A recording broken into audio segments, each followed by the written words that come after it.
मैं तो एक बात से निवेदन करना चाहती हूँ आपको कि वसुदेव कह सके कि कन्या अवध्य है, लेकिन वो तो पापी था ना, वो तो असुर था ना।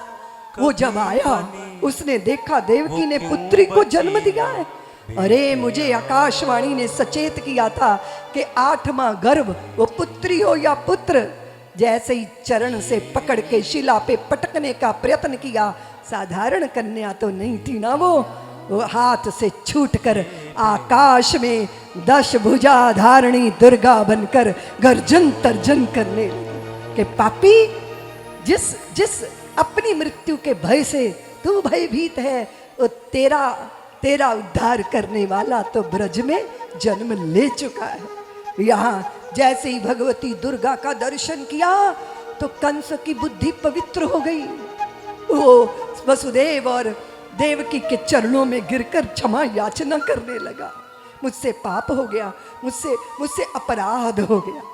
और यहाँ दुश्चिंताएं हैं। लौट कर आया तो फिर असुरों के बीच में गिर गया। फिर पापिष्ठ की पापात्मा जागृत हो गई और फिर मंत्रणाएं चलने लगी कि मार डालना चाहिए ब्रज में नवजात शिशुओं को, कहीं ना कहीं तो होगा, वहीं से समाप्त कर देना चाहिए। यहाँ मंत्रणाएं हो रही हैं और वहाँ श्याम सुंदर यशोदा मैया के जागने की प्रतीक्षा कर रहे हैं। माँ कब जागेगी, माँ कब जागेगी। भगवान ने करवट ली और मैया की कंचुकी सरका दी। 3 पयोदर प्रकट हो गए। माँ के स्तनों को दोनों हाथों से पकड़ लिया, चुकुर चुकुर चुकुर चुकुर दूध पीने लगे। नन्ना कोमल स्पर्श पाके माँ की आंख खुल गई। देखा, अरे ये कब हुआ, ये कैसे हुआ, इसके होने की तो मुझे पीड़ा ही नहीं हुई। मैया नहीं जानती कि यहाँ ये जाते हैं पीड़ा नहीं देते, पीड़ाओं का हरण कर लेते हैं। और आज माँ भाव विह्वल होकर श्याम सुंदर को गोदी में लेकर बैठ गई और कन्हैया माँ को बड़ी बड़े नेत्रों से देख रहे हैं। अब माँ सोच रही है, हाय हाय ये रोता क्यों नहीं, ये मुझे टुकुर टुकुर देख रहा है। और भगवान को अभिनय की सुधि आई, उन्होंने रुदन प्रारंभ किया और जैसे ही भगवान रोए तो सारे का सहारा लिए बैठी देवियों की आंख खुल गई। अरे यशोदा ने पुत्र को जन्म दिया, पुत्र को जन्म दिया। और जैसे ही सुनंदा को पता चला तो उन्होंने कांसे की थाली बजा के घोषणा की, परम भागवत नंद राय जी की भारिया यशोदा ने पुत्र रत्न को जन्म दिया है। पूरे ब्रजमंडल में जय जयकार होने लगी।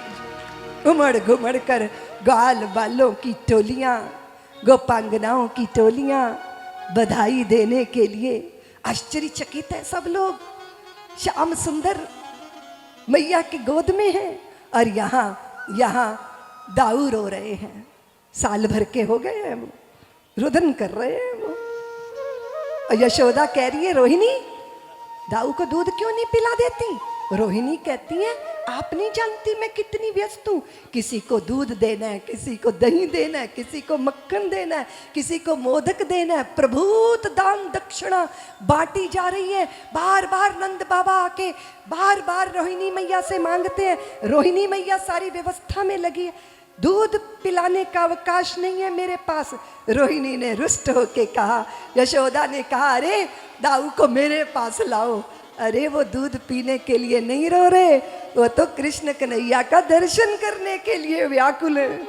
कि रामावतार में छोटा बनकर आया था तो बड़े अनुशासन का पालन करना पड़ा।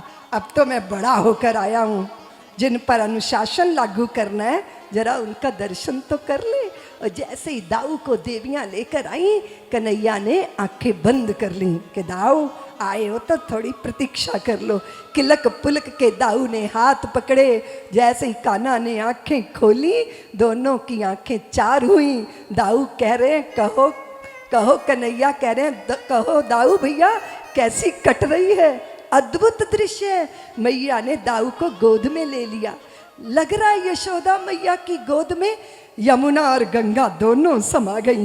वे नीलमणि हैं श्याम सुंदर, ये दुग्ध धवल है दाऊ भैया। वात्सल्य कभी भेद नहीं करता देवियों, तो सबके लिए होता है। और यशोदा का वात्सल्य तो सहज रूप से निर्मल और निर्दोष है। जात कर्म संस्कार हुआ, चारों तरफ धूम मची है, चर्चा हो रही है।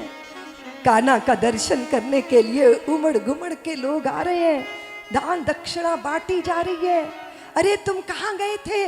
बोले नंद बाबा के भवन में गए थे। क्या मिला? चांदी मिली। अच्छा, हम गए थे नंद बाबा के भवन में, हमें तो सोना मिला। तो जिनको चांदी मिली थी उन्होंने चांदी वहीं पटकी और दौड़े, फिर सोने का उपहार लेकर आए। फिर किसी ने मार्ग में पूछ लिया, अरे कहाँ गए थे? नंद बाबा के यहाँ गए थे। क्या मिला उपहार में? सोना मिला। तो लोगों ने कहा, अच्छा, हम तो गए थे, हमें तो हीरे मिले। तो जिनको सोना मिला वो सोना वहीं पटक के फिर भागे, अरे हीरे लेकर लौटे। कोई ने पूछा कि भैया कहाँ गए थे? नंद बाबा के यहाँ। क्या मिला उपहार में? हीरे पन्ने मोती मिले। अरे तुम नहीं जानते, हम तो नंद बाबा के लाला का दर्शन करने आए हैं। फिर वापिस दौड़े और वो हीरे पन्ने मोती लाला पे ही लुटा दिए। जिसने जो पाया उसने वही। यही दृश्य तो था ना रामावतार में। सर्वस दान दीन सब काहू, जेहि राखा जेहि पावा राखा नहीं। आनंद का एक लक्षण होता है देवियों, जब मन में भारी आनंद हो ना तो व्यक्ति बटोरता नहीं है, बांटता है। और मैं अक्सर कहा करती हूँ, जो बटोरा जाता है वो विषाद होता है, और जो बांटा जाता है वो प्रसाद होता है। गोपांगनाओं के हृदय में एक बात है कि ये रोहिणी गोरी है, दाऊ गोरे है, नंद बाबा गोरे हैं, ये यशोदा गोरी है, पर ये काला कहाँ से आया? ये क्या रहस्य है? ये तो पता लगाना चाहिए, इस रहस्य का तो पता लगाना चाहिए। गोपांगनाएं पूछ रही हैं। क्या पूछ रही हैं? नंद घर आनंद भयो, जय कन्हैया लाल। आनंद बांटने से बढ़ता है, और हमारे यहाँ उत्सव और महोत्सव कहते हैं सब मिलकर इकट्ठे होना। अगर आप बढ़िया से भोजन बनाओ और फिर किसी न किसी बहाने घर वालों को सब बाहर कर दो, फिर अकेले डाइनिंग टेबल पे बैठ के कांसा आरोगो, स्वाद आएगा। दूसरा एक्सपेरिमेंट भी कर सकती हो, ये अपनी मनचाही फिल्म सिनेमा घर की सारी टिकटें तुम ही खरीद लो, फिर अकेली बैठ के फिल्म देखो, अच्छा लगेगा। व्यक्ति का अहम जब तक वयम नहीं बन जाता, हमारा व्यष्टि जब तक समष्टि नहीं हो जाता, इसलिए हम हमेशा एक ही बात बार बार भारतीयों को चेताते हैं कि आप अपने भारत को बचा के रख सके, क्योंकि आपका कुटुंब मजबूत था और कुटुंब की धुरी में अर्पण और समर्पण था। स्त्री का चित्त नहीं डोलता था। और आप देखो ब्रजधाम के इस दृश्य को देखो कि नंद बाबा की प्रसन्नता में सब प्रसन्न है। आप धन कमा लो ये बड़ी बात नहीं है, पर लोकप्रियता ये बड़ी बात है। लोकप्रियता बड़ा धन होता है। आपको लोग इज्जत करें, पीठ पीछे प्यार करें, सामने तो चाटुकारिता होती है, लेकिन पीठ पीछे भी आपके प्रति सबके हृदय में प्यार हो, सम्मान हो, ये तभी होता है जब हम एक दूसरे के दुख दर्द के साथ शामिल होते हैं।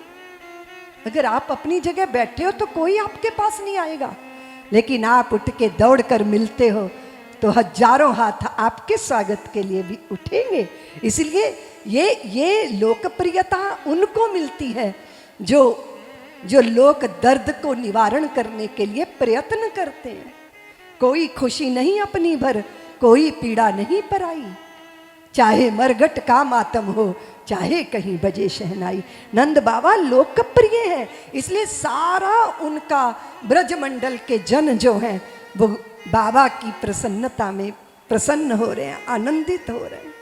न जाने कितने गौ माताएं, न जाने कितने बछड़े, न जाने कितने मणि माणिक के रत्न, तिल और अनाजों की प्रभूत दक्षिणा ब्राह्मणों को द्वारा सस्ती वाचन हो रहा है। परमानंद की वर्षा हो रही है, आनंद विकीर्ण हो रहा है, क्योंकि आनंद कंद भगवान का प्राकट्य हुआ है।